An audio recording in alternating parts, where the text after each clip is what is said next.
Okay, we're going to start. So, how are you, everybody?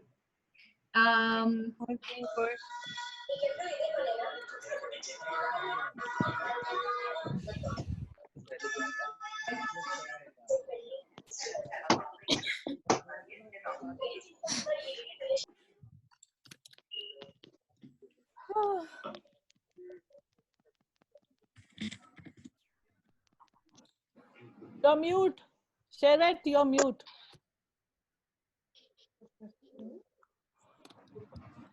You have gone mute. We can't hear you. Okay. Hello, everybody. Welcome. This is the workshop from MYP, from Planning to Action.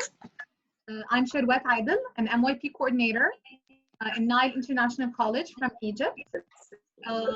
We'll be sharing together tips for the best experience for your teams.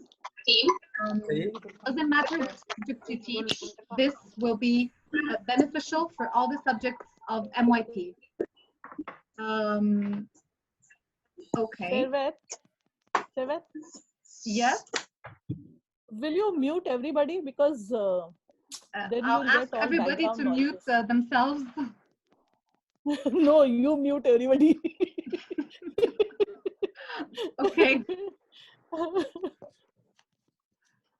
Okay, just a second. Mute all. Yeah. Okay. Okay, sorry about that.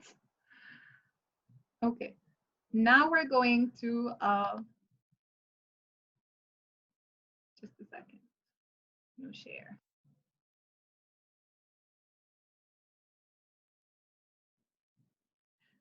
Okay.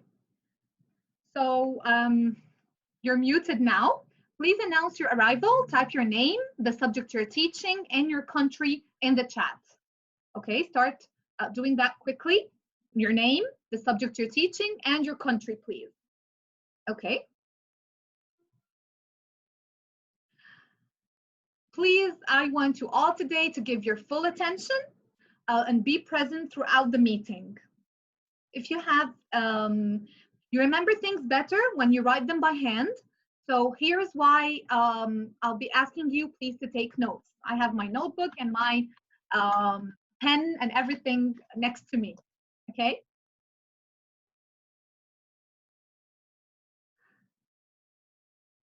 The agenda.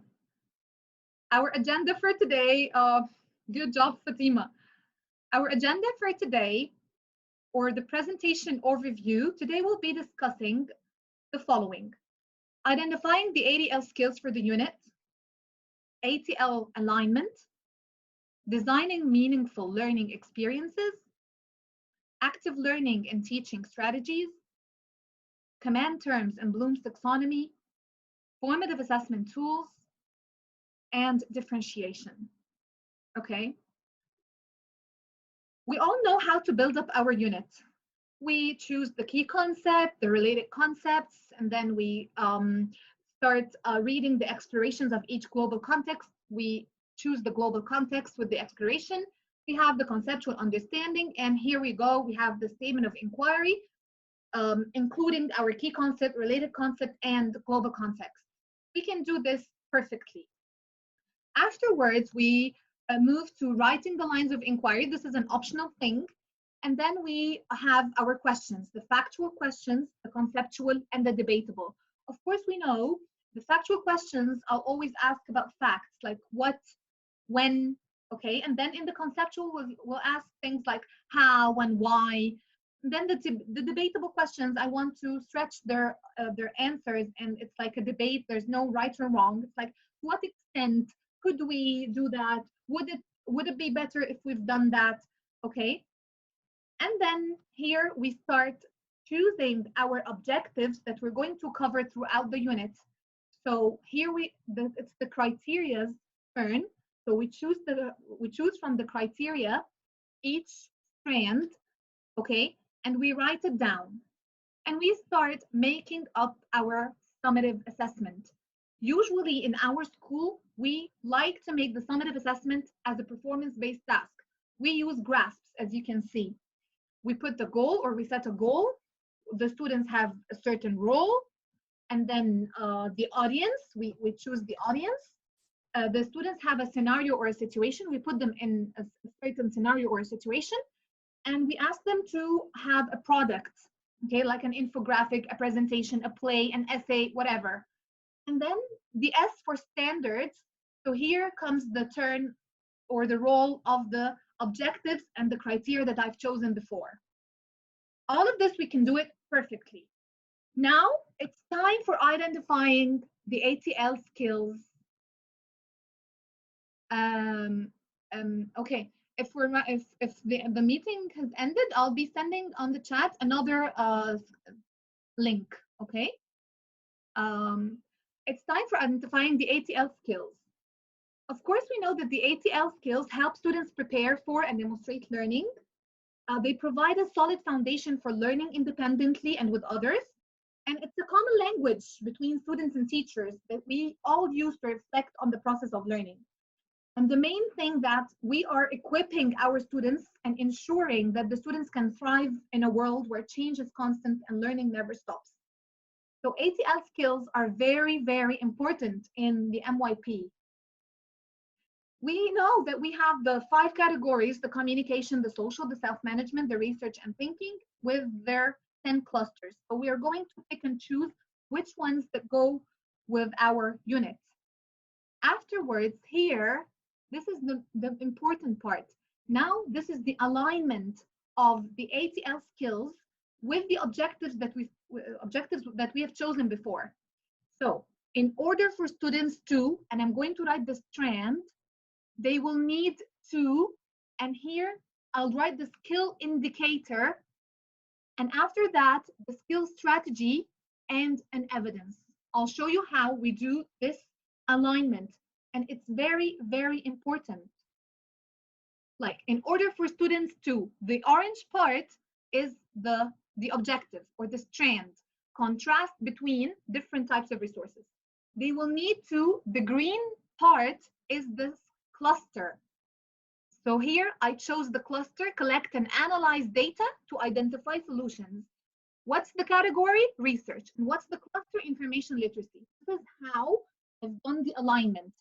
So another example, in order for students to analyze the consumption of resources, they will need to, so here, analyze the consumption of resources. This is the strand that I've taken in my first page in the planner, okay? So what I will need to do here, which cluster, I'm writing it in green. To evaluate evidence and arguments. This one is taken from a category thinking and the ATL skill cluster, which is critical thinking. This is the thinking process to identify the ATL for your unit. And it was from the implementing MYP curriculum for head of schools and coordinators workshop, IB workshop. And this was the new unit planner. And we've been using it since the beginning of this academic year. So here, as we said before, in the first column, we start writing in order for students to, and I write each and every strand that I chose in my planner. And then I start writing the skill category, the cluster, the indicator, and the learning experience. So here I do this alignment, as we said before. For each, here I connected each objective with this ATL skills with the learning experience. Okay? As an example, this is how it looks. In order for students to, here is the objective. Use vocabulary in context. They must give and receive meaningful which is the skill category was communication, and the skill cluster is information literacy. The skill indicator is here. What will be my learning experience here? Students will be divided into 2 groups. They will make 2 mind maps about globalization and so on. So for each and every objective or strand, you do that. So I'm always telling my teachers, it's not about picking all the strands and all the objectives. No, you have to be very picky and choose which strands will help you in your unit and design it meaningfully so that you'll have the objective aligned with the skills and the learning experience. Okay. So now, can you please tell us, how do you keep track of and how do you assess the skills development of your students? Like in the chat, please tell us, how do you keep track and assess the skills development of your students? How do you keep track of the ATL skills? What do you do to keep the track of the students' development of these skills? Please have a minute writing those ways.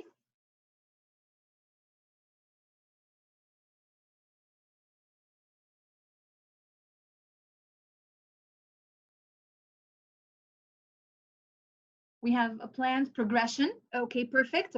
Giving feedback, maintain a student tracker or portfolios, student reflections, checklists, and self-reflection. Yes, yes. Learning engagements. Okay, ATL progression charts, self-reflection, and peer reflections, ATL reflection sheets. Perfect. Yes. So exactly this is what we're doing. While ATL are not formally assessed in the MYP, they contribute to students' achievement in all subject groups. Teachers should provide students with regular specific feedback on the development of ATL skills through learning engagements, and that provide formative assessment. We use the anecdotal notes, we use the skill tracker apps, the self-assessment. Of course, here, like Miss Lenny Dutton, Excited Educator, we use the ATL spreadsheet and mapping charts, as you all said. It has the communication, it has the clusters and everything, and we start making track of each and every activity with the MYP year and the subject with the unit title and everything. We also have this from also Excited Educator, the brilliant Miss Lenny Dutton. These are the ATL skills self-assessment. We give them to the students, and we after the activity, and we ask them to self-assess themselves. And also here from tracker apps, it's like a game, ATL skill challenge map. We have all the subjects on the left-hand side and the 5 skill categories, and they start coloring and self-assessing themselves. If they watch, they will color it yellow. If they copy, it will be the red, do, and so on. It's like beginning, developing, understanding these things. So now, action. So the content, we merge the content with the learning experience and teaching strategies. And those learning experience must be skill driven. Okay, so now let's see some tips and tricks about designing meaningful learning experience. Okay, we use this cycle. We always plan, do, and then reflect to see the proficiency with the time. So we're always developing the skills and proficiency. So it's plan, do, reflect, plan, do, reflect, and so on. Okay. So now it's share your thoughts, please. 3, 2, 1 bridge. 3 words that describe a meaningful learning experience. 2 tips on how to design a meaningful learning experience. And 1 question you have about the effectiveness of a meaningful learning experience. In the chat, please start doing this thinking routine. 3 words that describe a meaningful learning experience for you. 2 tips on how to design a meaningful learning experience. 1 question about the effectiveness of a meaningful learning experience.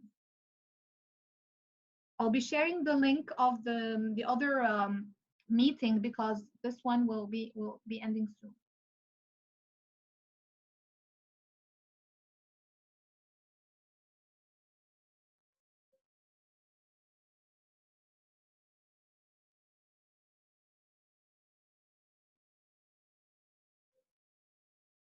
Okay. Yes, the chat, developing skills in the subject.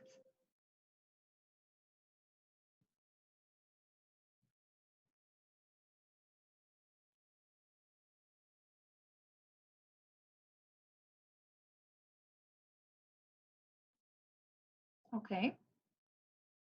So choose the effective skill category. Okay. Authentic, level appropriate, active, inquiry, learning outcome, objective, yes. Backward planning. Miss Ashika said backward planning. Check what summative assessments you want, then focus on the skill to be developed, okay? Authenticity, engagement, developing skills, all of these are words for meaningful learning experience. Enduring, transferable, purposeful, okay. So it's all about creating connections between. Secondly, adopt a student-centered approach. When students are more involved in designing their learning experience, they will also be more attached to the learning outcomes. Okay, we can always ask them open-ended questions, encourage group projects and collaboration.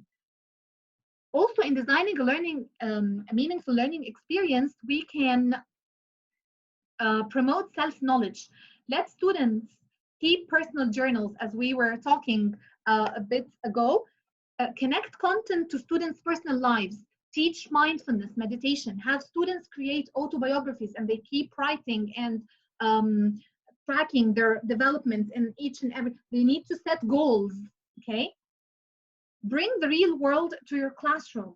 This is number 4 in designing a learning meaningful experience. Like, acquaint students to real world research, show them some documentaries, listen to podcasts, encourage them to publish their works through blog posts, creating a YouTube video, or taking part in events similar to TED Talks, okay?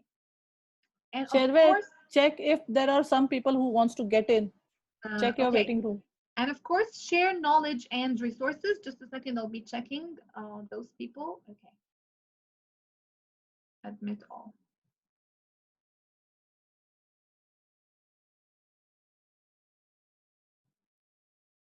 Okay.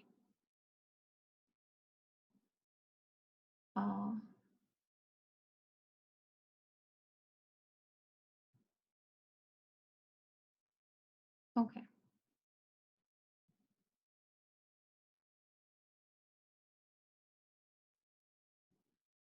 So,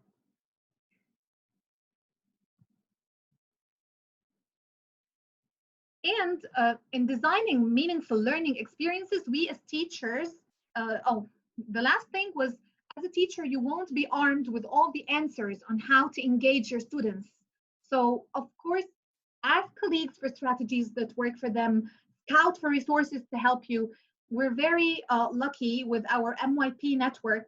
We always ask Miss Ashika and everybody about the resources and stuff. So you always need to do that, okay? Share knowledge and resources.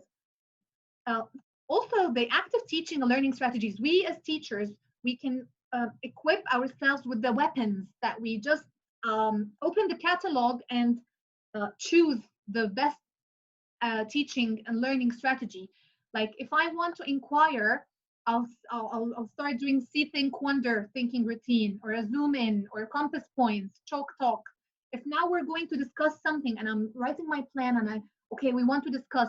So how about opening the book and choosing something? Tweet board. Okay, I'll make a Twitter board and they discuss on the boards, and I have like the small birds and like Twitter. Okay. SWOT analysis. I'm going to explore, or now we're going to explore something, so let's do the jigsaw or graffiti wall or a gallery walk. All of these are teaching and learning strategies that we can just choose and use, okay? Reflect, if we're going to reflect, let's do the hashtags, or a selfie or group reflect. We can all sit in a circle and start doing the group reflect, okay? If I'm going to measure something, so I can drill it, I can ask for short answer essay, the feedback, creating, and so on. So it's like my teachers have them. We printed them. I gave it to each and every person, and it's like a book. And as I told you, it's like a catalog. They open and they choose. Now, right now, okay, I'll do that. We're going to create something. So let's choose the choice boards, the alpha ladder, whatever strategy they choose from. And for the research, always remember to start with review, present new material in small steps, think aloud, do guided practice, state the objectives, clearly, use graphic organizers and concept sorts, okay? And of course, provide feedback, referencing and citation and all of these things. Okay, when we were talking about like now creating and designing and measuring, and so we're talking about the Bloom's taxonomy, the higher thinking level order. So we start with remember, then understand, apply until we reach create. This is the highest thinking order. Okay, and of course you have like verbs. Like in remember, you have recall, define, these things. And understand, when you want to go deeper, you have like classify and so on. We do that by asking deep questions. If I want my students to remember something, so I'll ask about facts, what happened, who was involved, and so on. If I want them to understand, I'll ask about meaning, like why did it happen, what does it mean. If I want them to apply their learning, I'll ask how to use these ideas. Like, what can I do with this idea? If I want them to analyze what they've learned, I'll ask about the parts, like how do they fit, why do they work together, and so on. And here, those questions remind us of the factual, conceptual, and debatable. While building up our unit, we need to write the questions carefully and cover all the content with questions to guarantee that our unit is an inquiry-based unit. So it has to be derived by the questions. And the blue part is the content. So it's very easy to merge the content with the questions, with the levels of thinking. Okay, perfect. So we have Bloom's taxonomy here. It's linked to the command terms. You have the lower level thinking and the higher level thinking. And these are the MYP command terms. Okay, they're classified in this schedule. If you'll find choose and define and find and identify. These are remembering, understanding, and so on. So you can have it like that in your staff room, okay? You put them all and you start seeing, oh, now I'm evaluating something. So this is a higher thing. Which will come first? Which will come next? Are my students ready now to create something, or they still need to apply more on this concept? Okay, of course, you will find your command terms in your subject guides, the PHE, the design, the mathematics, the individuals and societies, and all the subjects, language and literature, the sciences, the arts, and the language acquisition.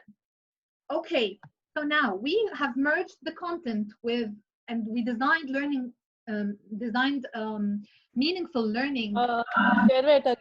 Yes? Wait, I think so there are few more people who are in your waiting room. Just check. Just a second.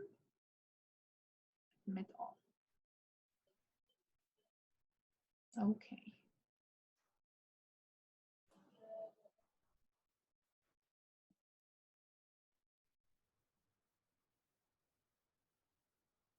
Okay. So now in the action part, teaching and learning through inquiry, as we've said, we have our content and we designed a meaningful learning experience. We chose our teaching strategies. Now it's time for the formative assessment. How will you assess each of the learning experiences you have just designed? How are you going to do that? This is the formative assessment role. So now in your chat, please write, what do you know about the formative assessment process? Okay, like what do you know about the formative assessment process? Please share your thoughts with us.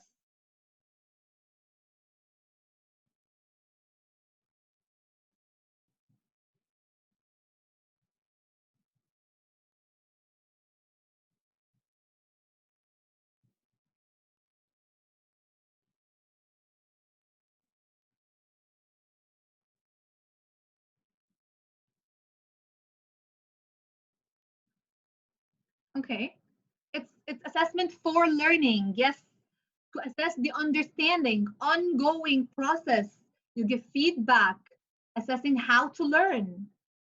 Formative assessment is preparation for summative assessment. It's a reflective process. Exactly. So, as we all know, yes, Formative assessment process, it's a process. It's not a one-time thing. It should be planned, not haphazardly like that. We use the evidence to make judgments and we use the evidence to make adjustments and verify learning. Okay, and of course we give specific student feedback for them to improve, and for us to improve also our instruction. So this is the cycle of the students, sorry. Okay, students and teachers as agents. We start with sharing learning objectives and success criteria. So we share it together. Then we collect evidence, and then we analyze this data, we give feedback, and then again, we adapt our learning and teaching. So it's a cycle, okay? Then, as we know, the formative assessment provides a snapshot of teaching and learning. So it always checking for understanding and guiding future instructions. This is the link. It's a link for, because now, of course, we are in remote learning, and we all need, and we are all using actually these things: Edpuzzle, Kahoot, Quizlet, Padlet, Seesaw, lots of things. So this is a link that you can use. I'll be sharing all the resources. So here, it's a link for 20 formative assessment tools. Also, this it's a PDF, and the link is over there. These are 60 formative assessment tools and techniques to check for understanding. Okay. As an example, hand signals, it's an informal formative assessment, like when you're just teaching something and you'll tell the students, okay, thumbs up or thumbs down if you don't understand, if you don't get it. So this is just an informal one. The formal formative assessment has to be planned, has to be graded, and students have to know about it, I mean. Okay, formative assessment. So actually, now we have finished the content and the learning experience. We merged them. The formative assessment, now we're talking about differentiation, differentiated instruction. Why should we differentiate? In the chat, please share your thoughts. Why should we differentiate?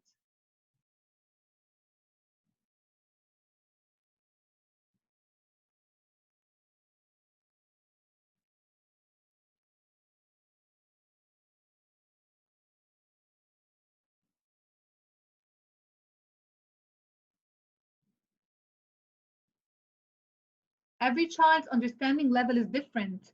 To cater, access the curriculum, maximize students' potential, to deal with all levels and styles of learning, because each student is unique. Okay, differentiation helps to address different requirements of learners, because everyone has different abilities. Exactly. So, because classrooms are filled with students who have different needs, come from different educational backgrounds, have different attention spans and interests, have different language abilities, have different cultural backgrounds. So we differentiate because, as you said, all kids are different, and one size does not fit all. Of course, teaching is like doctoring. If a student or a patient went to the doctor, I scraped my knee and my stomach hurts, I think my arm is broken. So the doctor can just give them some cough medicine. Of course not. This is not fair. Okay. So each or every student has different needs. So different students should get different things to help them succeed. Okay. What are the 3 elements of differentiated instruction? Okay. Teachers can differentiate in these 3 things: in the content, in the process, and in the product. In the content itself, we can accommodate some accommodations for the curriculum, in the process of teaching, and in the product itself. Like some students can write an essay, others can just record an audio, okay? So, and this happens according to the student readiness, according to the student interest, and the student's learning profile. We differentiate in response to these three things: the interest of the student, learning profile, and readiness. Okay? Differentiation is not something extra on top of good teaching. No. And it's just not incompatible with standards. And the assessment, they all have to be assessed on the same objectives, the same concepts, but with different ways that cater for their levels. Okay, now let's wrap up the meeting. What we've covered so far was we identified the ATL skills for the unit, the ATL alignment, designing meaningful learning experiences, teaching strategies, command terms and Bloom's taxonomy, formative assessment tools, and differentiation. And we knew how to do this alignment with the objective and the skills with the learning experience, the command terms and Bloom's taxonomy, the classification of all the command terms, the MYP command terms with Bloom's taxonomy. And here it's the action part, which is the content with the learning experience and teaching strategies, formative assessment, and differentiation. Okay, so now let's reflect. Why am I learning this, or how will I build on this new information to grow as a learner? Please think, how will you build on this new information to grow as an educator? For myself, I consider myself a lifelong learner, so I'm always a learner. I'm always a student. So why am I learning this? How will I build on this new information to grow as a learner, or as an educator, as a teacher, as a leader?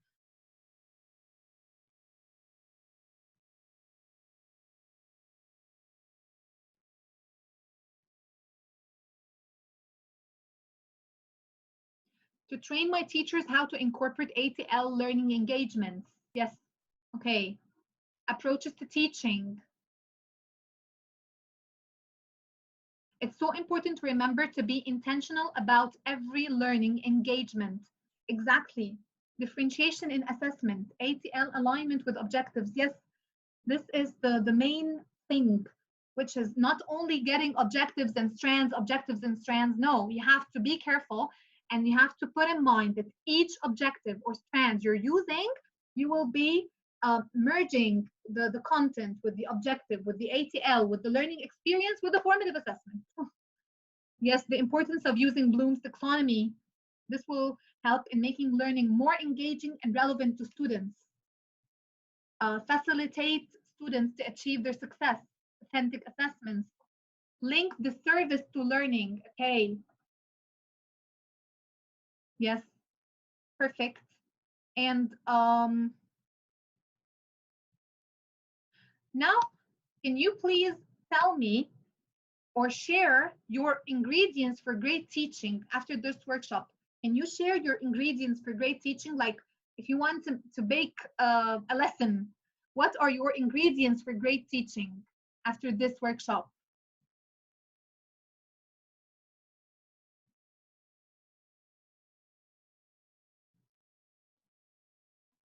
Okay. ATL, IB Learner Profile. Yes, of course, IB Learner Profile. We're always putting the IB Learner Profile in our mind. It's the core. It's the IB mission statement to develop students who have the learner profile in order to be able to create a new world, a better world. Okay, and we're equipping them with the skills that they will always need to find new information, to do the research. Okay, tracking learning. Yes, strategies, ATL, and content with differentiation. An effective unit plan, well-planned learning engagements and formative assessments. Yes, we should map the learning from starting and track it on regular basis. Exactly, and you do that already in your reflection part. You have prior to teaching, during teaching, and after teaching. So you're always writing and changing and adapting and improving and asking people and embedding new strategies and new ideas. Okay. Yes. Facilitate and give meaningful feedback. Record formatives. Okay. Promoting students' agency, choice, voice, and ownership. Of course. Make the learner responsible and centric to your teaching. Reflection. Okay, so the rules of great teaching is to start small, and there's no one way, okay? And trust the people around you, trust your students, let them be curious, experiment and explore. You don't have to start planning with a standard, okay? Teaching is always changing. You need to be concise, be interesting, love your content, and love your students, okay? So these are the references. And for the exit ticket, I'll be putting on the chat this workshop evaluation survey. Okay, please copy it and do it. It won't take more than 2 minutes. And please keep in touch. My email is sherwet.adel@yahoo.com. Thank you very much. And I'll be sharing with you the link. And if you want anything, I have a Padlet. I'll put all the information on the Padlet for this workshop. And we can share the things together. Just a second. So this is the exit ticket. You're welcome, Radha.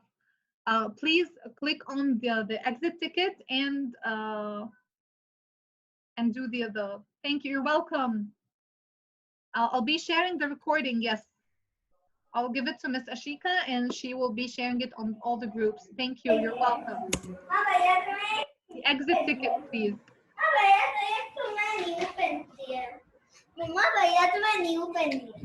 Thank you. Thank you. You're welcome.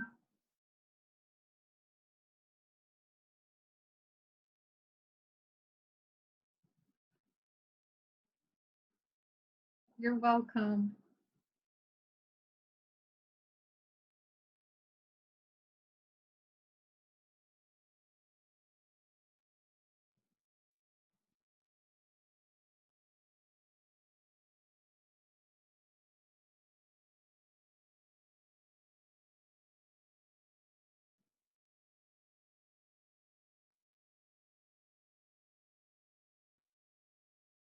Okay, my email is here. If you have any questions or you need something, please send me. Link is not working. Oh. Yeah, Ms. Sharbat, we cannot click on the link through the presentation. Can you just copy paste it into the chat so we can click it from there? I did that. Yeah, please copy paste in the chat. I think you should do it for everyone. I think maybe you're doing it for one person. I don't know. Just see on the chat if it is for everyone. Are you sure? Okay, it's opening. The exit ticket is opening on my laptop, but I don't know. No, you have to copy paste and put it on the chat for everyone. I did. We can't see it. At least I can't. I've been scrolling. It's not reflecting in the chat. The link is not reflecting in the chat. Okay. I hope it's going to everyone. I mean. It's sending to everyone in the waiting room. Okay, not in the chat. Okay, here you go. It's calling for permission. It's saying you need permission. Okay. I think you'll have to change this access. Okay. Yeah, I need permission. Okay.